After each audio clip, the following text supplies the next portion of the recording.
Seriously, forget the flambient technique. If you want to level up your photo editing, get higher quality clients because of that, and therefore get paid more money, this is the technique that you need to know. I'm going to go through it in detail in this video so that you guys can start using it too.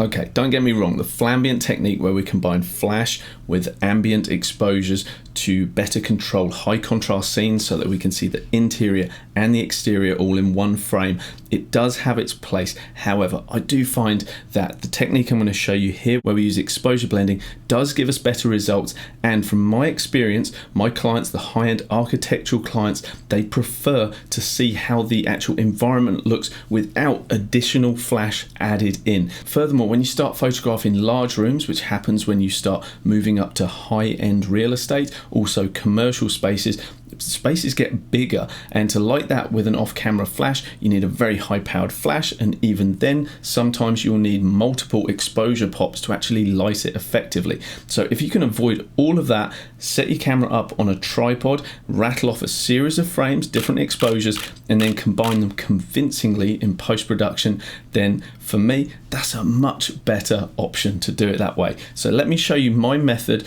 with a shot that's not the best shot, to be honest, but it's going to serve the purpose of showing an overall room that we can use this on. So these images here are all straight out of camera. This is my set of 5 exposures, which is standard for me. I'll have a base exposure, I'll have one that's 2 stops darker, one that's 1 stop darker, and then we're going 1 stop brighter, 2 stops brighter. However, I actually would have preferred perhaps 7 exposures so that I had one that was 1 stop brighter, maybe even 2 stops brighter than what we have, so that I was able to better bring in detail into the shadows here. These images are all straight out of camera, so I'm going to show you how I would quickly get these edited and sent into Photoshop for my merging. Now I know I've covered this before, but I get asked so many questions on this topic, so I'm going to go over it one more time for you so it can really cement that knowledge for you guys and you can start using it as well. So I'm going to come up to the color profile and I'm going to choose the flattest profile I have available to me, which is camera flat. You may not have that on your camera, this is specific to Nikon, but basically you don't want to be using something that's really punchy like standard. You want to be looking for the flattest profile that you have available. And one mistake I've got here, I'm on sync mode. What I'd like to do is just turn that on to auto sync so that any changes I make are propagated through that whole series. The white balance is currently as shot, which I prefer not to use just in case the camera decides that it needs a different white balance as it progresses through the series. So here, look, we're at 4700 plus 14. If I jump back to the original, we've got a plus 17 on the green magenta tint, so it is slightly different. So usually I will come in and try and fine tune that white balance. So I think it is a little warm, so I'll come to 4600 and let's just normalize that across all of them and we'll stick with plus 16. For my files, I normally bring down the highlights slightly, boost the shadows, bring the whites up so that I'm getting a nice amount of contrast in there, and usually I will just drop the blacks down a little bit. I don't have to go too far before they start crushing down, so I just use that carefully, probably just come down to sort of -4. The fact that we're dipping into pure black here, I'm not too worried about. That's looking pretty good for me at the moment. I'll usually add just a little bit of clarity and normally bump up the vibrance and the saturation just a little bit as well.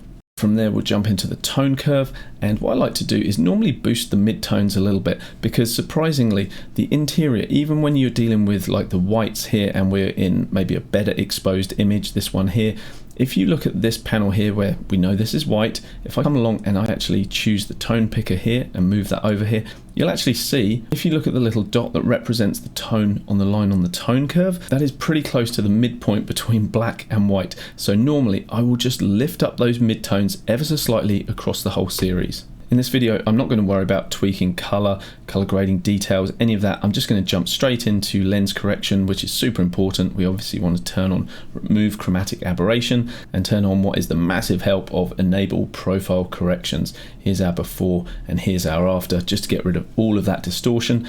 And although the verticals are looking pretty true, I still like to use my guided option so that I know that the geometry is matched between the whole series. If I was to use the auto option or level or any of them that is using Lightroom's automatic processing, the chances are that it may actually interpret the geometry just slightly different between the differently exposed photos. I've seen it happen and then they don't align, whereas if you use the guided option, they will absolutely match up perfectly, providing you haven't bumped your tripod. So as you'll know, the problem we're dealing with when you photograph interiors is that oftentimes the exterior is so much brighter than what we have going on inside the property. And as I alluded to before with the flambient option, what you can do is flash the inside so that you're brightening that up so that the exposure inside matches or even goes beyond the exposure outside of the property, and that's not really the look that I like. So what I'm going to do here is work with 3 of the exposures from my set of 5. I'm going to have a mid exposure, a base exposure. It doesn't always necessarily have to be the first exposure that I took. In this case, I actually think it will be the next exposure brighter. I think that looks good for the interior, and I don't concern myself at all with the fact that the highlights might be blowing out or that I may not be able to see details in the very darkest shadows. That's where my other 2 files come in to save the day. One of those files is going to give us the information that we need for the highlights, and one of them is going to help us to give the information that we need for the shadows. Now, one of the keys to success in this technique is prepping your files properly. So let's jump back into Lightroom and I'll show you what we need to do for each of the files to enable us to blend them seamlessly in Photoshop. So first of all, you'd be forgiven for looking at this exposure, looking at the histogram here and thinking, well, hang on, I've got all the information I need in the left-hand side of the histogram. I can see that we're not peeking out on the right. Why can't we just use this file to actually create the whole image? And I'm fortunate because my Nikon D850 actually has a large latitude in terms of exposure, so it does very well capture all the highlights and the shadows in one shot.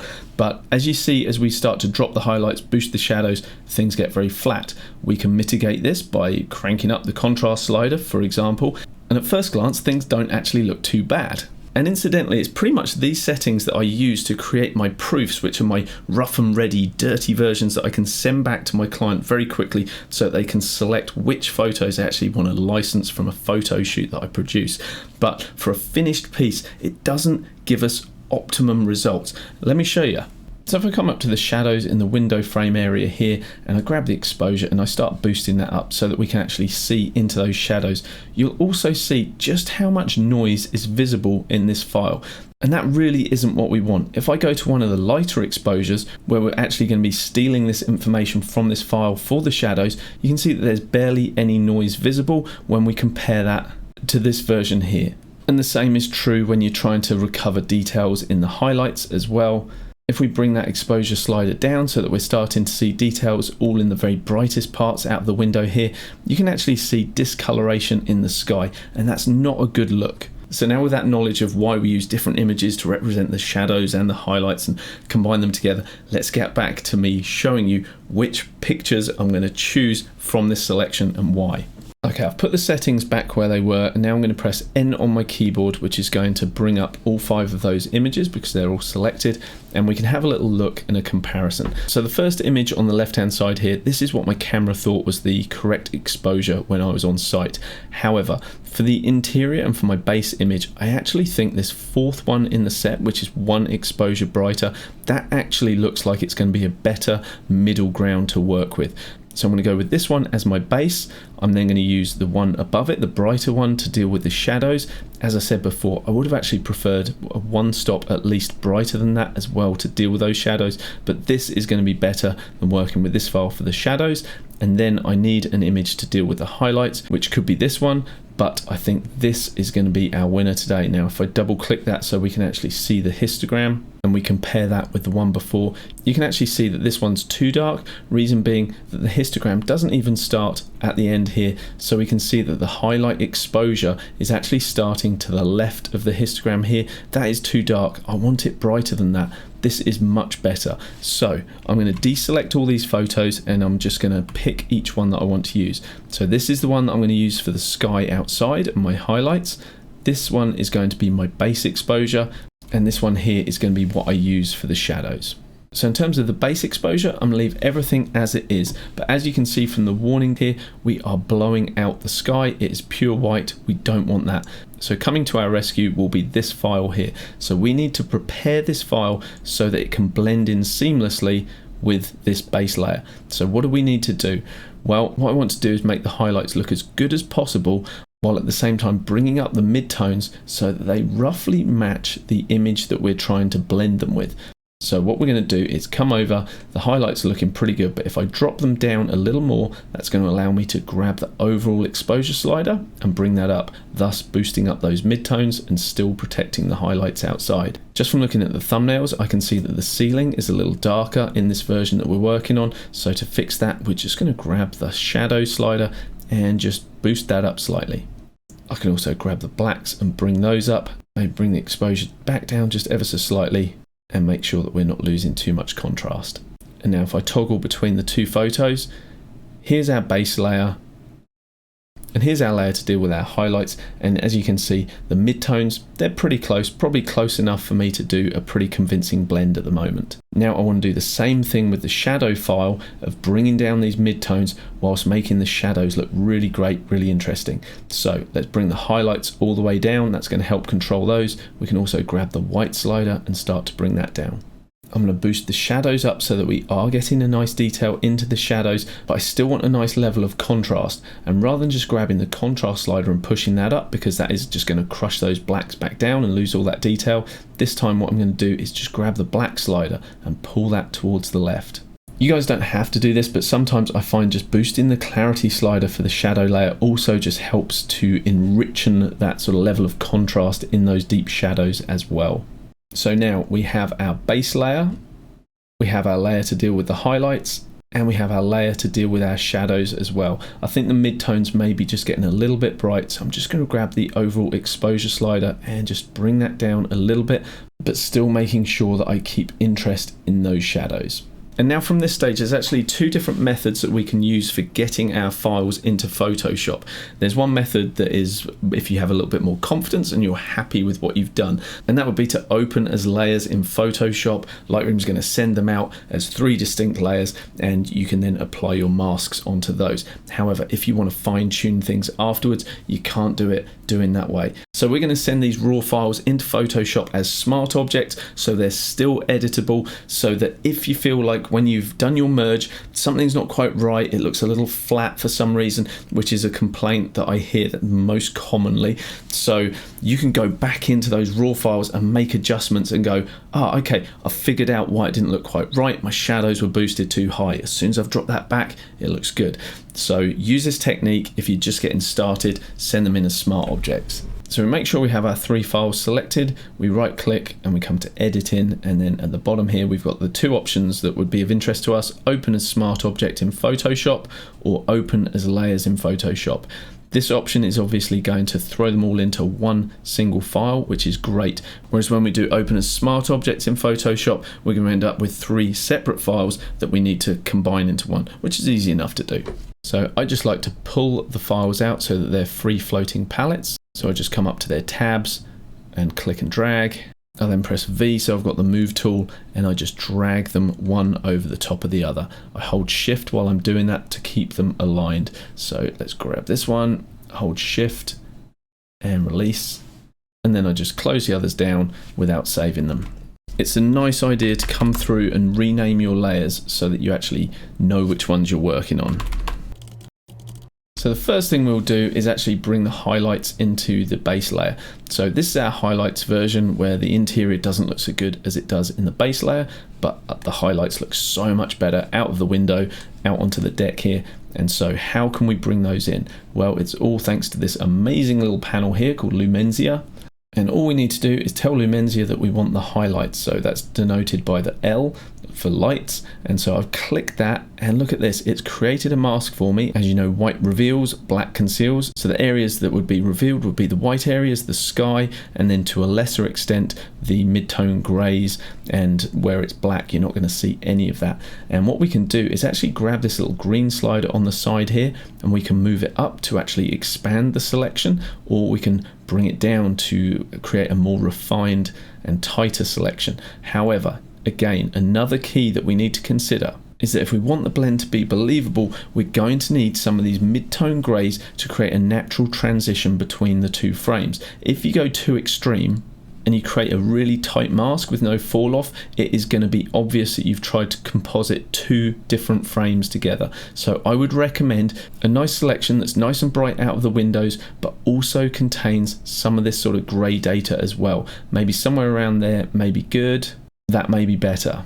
And it's for this very reason, because we're creating a very accurate mask that transitions from the white to the black and is going to have that grey pixel information, that transition zone, that we want to make sure that the midtones match between the two different frames. If we didn't have those grey pixels in our mask, it wouldn't matter. You also wouldn't get a very accurate blend between the two either. So it's because of this accurate mask with the grey pixels, plus the fact that we have matched the midtones between the different frames, that we are going to create this beautifully blended and believable image at the end. So now all we need to do is click the mask button here, and that is going to create a lovely mask over the top of our highlights layer, which we currently don't see, but all of a sudden I press the eyeball tool and bam, we've got all of that lovely information reintroduced into those highlights. So here's our before, blown out, can't see anything out of the window, and bammo, there we go. There's all our highlights while we still look beautiful inside the building. Let's do the same thing for bringing back information into the shadows. So this is our shadow layer that we want to merge with what is underneath, which is now our highlights and our base.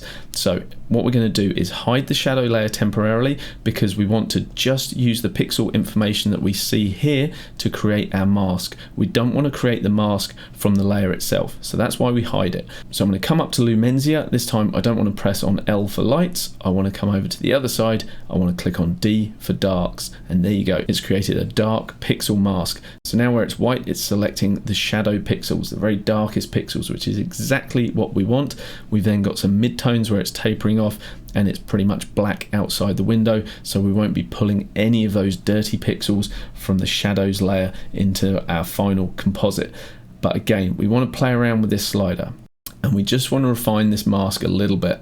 Just like before, we don't want to be too aggressive and push this too far and have a really apparent dichotomy between the white and the black areas. We want that nice sort of transition between the two. So maybe somewhere around here may be nice for this. We can always come in and change this if it doesn't quite look right.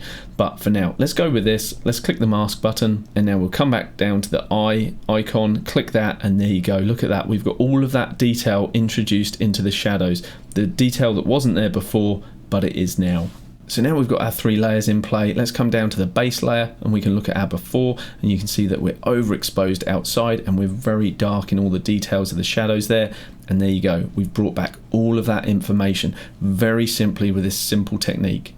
So the key to creating this convincing blend without using any flash is to be able to create those super accurate masks. And I found that 𝗨𝗀𝗄𝗆 is by far the best panel that I've used. I used a few of them, and it is well worth the investment. I think it's around $40 US.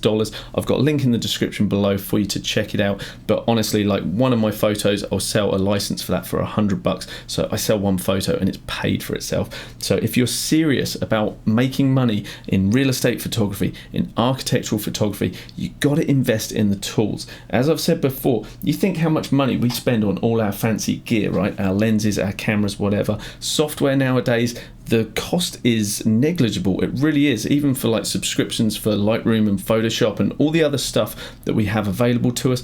Invest in your tools to get the best possible quality output, because it's going to put money in your pocket in the long run. It's well worth it. The exposure blended image that we've created here still isn't the final piece that I would send back to my clients. There's some other stuff that I would be doing along the way, but one of the main things is actually maximizing the contrast. Sometimes when you do these kind of blends, yes, you can lose a little bit of contrast, a little bit of impact that you had in that initial. I mean, of course, that initial file, it had overexposed whites and blacks that were like crushing down, so you have a maximum contrast range, which initially can look quite impactful. So if you're bringing back some of those midtones, highlights, all of that stuff, and things start getting flat, this is what you need to do. I'll show you another bit of software that, again, for me has been a game changer. I'll show you this. It's Color Effects Pro, but if you have Luminar, either version, Luminar AI, Luminar Neo, you can do similar stuff in that. So you don't need to get Color Effects Pro, but if you have neither, and your end goal is what we're after here, which is adding contrast back into architectural work, then I would recommend Color Effects Pro over Luminar. Let's take a look. So all we need to do is merge these down onto one single layer, and the easiest way to do that is with our monster shortcut, which is Control Shift Alt and E. That is an absolute whopper, right? So now we have all of those existing on a single layer. We can come over, I'm going to come to Filter, Nik Collection, and Color Effects Pro. I've created a few architectural presets, but I'm just going to throw on Interior Strong, see how that one looks. Interior Finisher, right, I'll go for Strong. I feel like we need a little bit more punch into this one. And I've got 3 tools active, and the one that controls the contrast, I think I just want to crank this up just a little bit more. And one of the things I really love about Color Effects Pro 5 versus version 4 is it has this slider here, Intensity. Oh my god, 100%, that is just insane. You never want to push anything to 100%. But look, if we use that, we can actually just push a little bit more intensity, as the name says, into the file. I've set that at 14%. Let's click Apply and see how that looks. Okay, let's have a little look at our before and our after. Look at that for some final finishing just with one tool. You know, here's our before, here's our after, before and after. And then if we compare that with our original base layer, before and after, what an improvement, right? Before and after. How about we copy our smart object and I come in and we reset the basic settings, so we're pretty much looking at the file as it existed originally. Let's even come back up to the camera profile and put that back at Adobe Color. Click OK. And now let's have a look at our absolute before in camera capture versus what we were able to do with just a couple of tools. Here's our before, here's our after. If you feel like this is just a little bit strong, which I do in this case, might have got carried away with that intensity slider, to be honest, you can always set the filter amount quite high and then just come in with the opacity slider and just dial it into taste. So again, here was our before, here's our after.